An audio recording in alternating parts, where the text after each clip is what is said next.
আসসালামু আলাইকুম সবাইকে। নাইমাস কুকিং আপনাদের স্বাগতম। আশা করি আপনারা সবাই ভালো আছেন।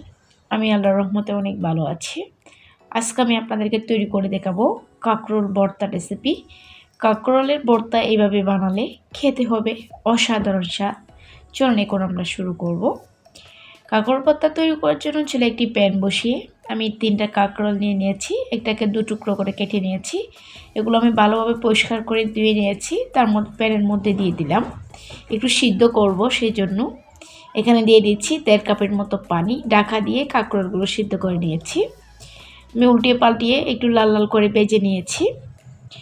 আমি চুলায় একটি কড়াই বসিয়ে 1 টেবিল চামচ সয়াবিন তেল দিয়ে দিলাম। 6টার মতো শুকনো মরিচ একটু ভেজে নিয়েছি। তার মধ্যে দিয়ে দিয়েছি 2টা পেঁয়াজ কুচি, 6টার মতো রসুনের কোয়া। এগুলোকে হালকা একটু চটে করে নিব। এগুলো ভাজা হয়ে গেছে, কাঁকরোলগুলো ঠান্ডা হয়ে গেছে। আমি হাত দিয়ে ভালোভাবে ম্যাশ করে নিচ্ছি।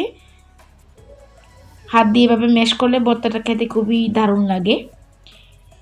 এখন আমি শুকনো মরিচের ডাঁটাগুলো ফেলে দিচ্ছি। স্বাদ মতো লবণ দিয়ে দিলাম। তারপরে হাত দিয়ে শুকনো মরিচগুলো গুঁড়ো করে নিচ্ছি। যারা আমার চ্যানেলটি সাবস্ক্রাইব করেছেন তাদেরকে অসংখ্য ধন্যবাদ। যারা এখনও আমার চ্যানেলটি সাবস্ক্রাইব করেনি তারা আমার চ্যানেলটিকে সাবস্ক্রাইব করে রাখবেন, পাশের নোটিফিকেশন বেলটি অন করে রাখবেন। যখন আমি নতুন কোনো ভিডিও আপলোড করব তখন সাথে সাথে আপনাদের কাছে নোটিফিকেশনটি পৌঁছে যাবে।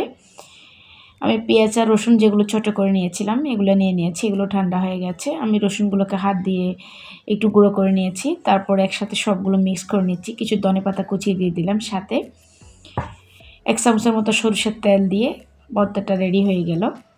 দেখুন কত সহজে তৈরি হয়ে গেল কাঁকরোল ভর্তা রেসিপি।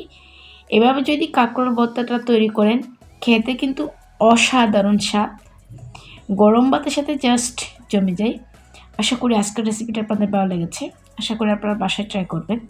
যদি আমার এরকম সহজ রেসিপিগুলো আপনাদের ভালো লেগে থাকে তাহলে অবশ্যই আমার ভিডিওতে একটি লাইক করবেন। কোনো প্রশ্ন থাকলে আপনারা আমাকে কমেন্টস করে জানাতে পারেন। সবাই ভালো থাকবেন, সুস্থ থাকবেন, আমার জন্য দোয়া করবেন। আল্লাহ হাফেজ।